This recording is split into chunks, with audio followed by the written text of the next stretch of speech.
बाद एक बार फिर गोलीबारी से दहल उठा। दिन दहाड़े कोयला ट्रांसपोर्टर प्रवीण राय की गोली मारकर हत्या कर दी गई। बाइक सवार दो अपराधियों ने कार्यालय में घुसकर प्रवीण राय को 5 गोली मारी। तोड़ फायरिंग से दहला कोयलांचल धनबाद। कोयला ट्रांसपोर्टर प्रवीण राय की दिन दहाड़े हत्या। कार्यालय में घुसकर अपराधियों ने मारी गोली। धनबाद में अंधाधुंध फायरिंग से चास नाला साउथ कॉलोनी दहल उठा। अपराधियों ने कोयला ट्रांसपोर्टर और सेल कर्मी प्रवीण राय की गोली मारकर हत्या कर दी। तो प्रवीण राय अपने स्कॉर्पियो से ऑफिस जा रहे थे। इसी दौरान पहले से घात लगाए बाइक सवार दो अपराधियों ने कार्यालय के पास उन्हें रोका और फिर पिस्टल सटा दी। प्रवीण राय ने बचने की पूरी कोशिश की, भागकर अपने दफ्तर में घुस गए, लेकिन अपराधियों ने कार्यालय में घुसकर उन पर ताबड़तोड़ फायरिंग कर दी और प्रवीण राय को दनादन 5 गोली मार दी। गोलीबारी में स्थानीय दुकानदार राजकिशोर सिंह भी घायल हुए हैं। ये कासड़ी थाना अंतर्गत एक ट्रांसपोर्टर थे प्रवीण राय, उनकी गोली मार हत्या कर दी गई है। इस संबंध में किसी को भी गोली लगे, एक अन्य व्यक्ति को गोली लगने की सूचना है। वो हालांकि वो लाइफ इंजर नहीं है, वो हल्का छोटी गोली की कारण वो इलाज है। सर 3 दिन से रेकी किया जा रहा था सर, इस बारे में कुछ नहीं। कितना कोता बरामद हुआ है सर? अभी सब जांच चल रहा है, जांच करने के बाद हम आपको बता पाएंगे। अभी हम लोग प्राइमरी जांच कर रहे हैं, सारा सबकी चीज़ों की जांच हो रही है। जब से जांच सब कंप्लीट होगा तब आपको। दिन दहाड़े मर्डर की इस घटना से चास नाला साउथ कॉलोनी में हड़कंप मच गया। सिंदरी डीएसपी के नेतृत्व में पुलिस की टीम ने जांच शुरू की।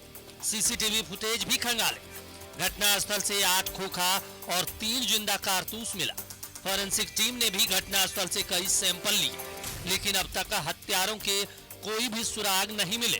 तो दूसरी ओर इस हत्याकांड पर राजनीति भी गर्मा गई है। बीजेपी विधायक राज सिन्हा और पार्टी नेता रागिनी सिंह ने पीड़ित परिवार से मुलाकात की। साथ ही कोयलांचल में गिरते कानून व्यवस्था पर सवाल उठा दिए। धनबाद के लोग सरकार को वोट नहीं देते हैं यह सोच के कि क्या सोच के कि धनबाद को तबाह कर देना है, यह सोच के किस नीति के तहत ये सरकार में बैठे लोग काम कर रहे हैं, बिल्कुल समझ के बाहर है। पिछले 3 सालों में किसकी मनहूस कदम पड़ी है झरिया में, जो आए दिन एक माँ अपने बेटा और एक पति अपने पति आए दिन लोग खो रहे हैं। लेकिन अब हद हो गई है। प्रशासन का जो रवैया है, जिस तरह से सत्ता के दबाव में, खास करके झरिया में, ऐसे तो पूरे कोयलांचल की एक दुर्दशा है। कुछ दिन पहले भी प्रवीण राय पर हमला हुआ था। तब उन्होंने पुलिस से सुरक्षा की मांग की थी, लेकिन उन्हें कोई सुरक्षा नहीं मिली। यही नहीं, कहा जा रहा है कि पिछले 3 दिनों से अपराधी प्रवीण राय की रेकी कर रहे थे। ऐसे में न सिर्फ पुलिस प्रशासन पर बल्कि कानून व्यवस्था पर भी सवाल उठ रहे हैं। न्यूज 11 भारत के लिए धनबाद के झरिया से अंकित की रिपोर्ट।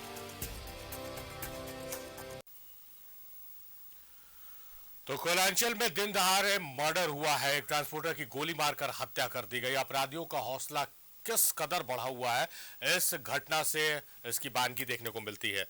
हम सीधे रुख करेंगे झरिया। अंकित हमारे सहयोगी हमारे साथ लाइव जुड़े हुए फोन लाइन पर मौजूद है। अंकित, कोयला ट्रांसपोर्टर प्रवीण राय की हत्या कर दी गई है दिन दहाड़े, ये बताने को काफी है कि किस तरह से अपराधियों का मनोबल बढ़ा हुआ है।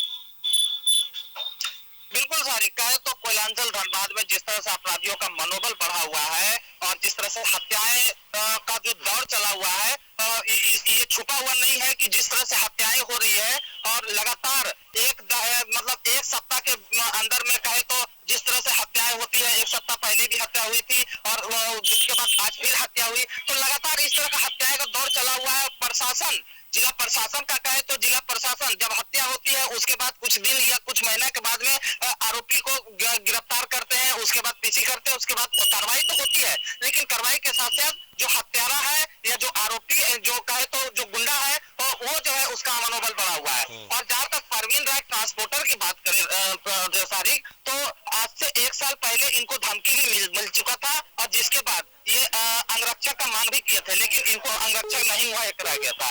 और जिसका नतीजा आज खामियाजा ये भुगतना पड़ा कि अपने 2 छोटे-छोटे बच्चे को छोड़ करके उसे इस दुनिया से जाना पड़ा। जी सॉरी। इस पूरे घटना के बाद अंकित, पुलिस की कार्रवाई क्या कुछ आप देख पा रहे हैं? क्या पुलिस रेस हुई है? क्योंकि मैं देख रहा था कि सीसीटीवी फुटेज खंगाला जा रहा है। अब बिल्कुल सारी कहे तो जिस तरह से घटना घटी, जिसके बाद वहां पे आधा दर्जन से ऊपर खोखा और जिंदा कारतूस और एक देसी कट्टा बरामद किया गया।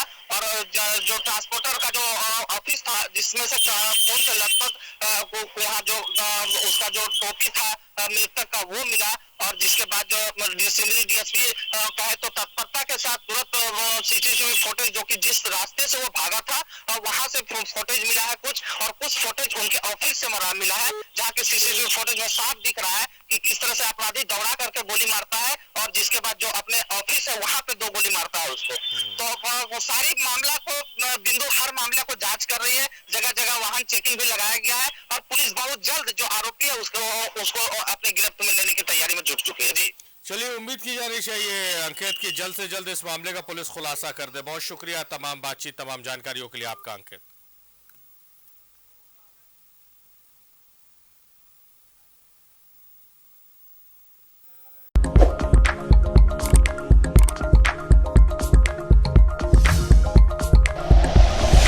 Like and share videos, subscribe करें हमारा चैनल और प्रेस करें बेल आइकॉन। न्यूज़ 11 भारत, सच है तो दिखेगा।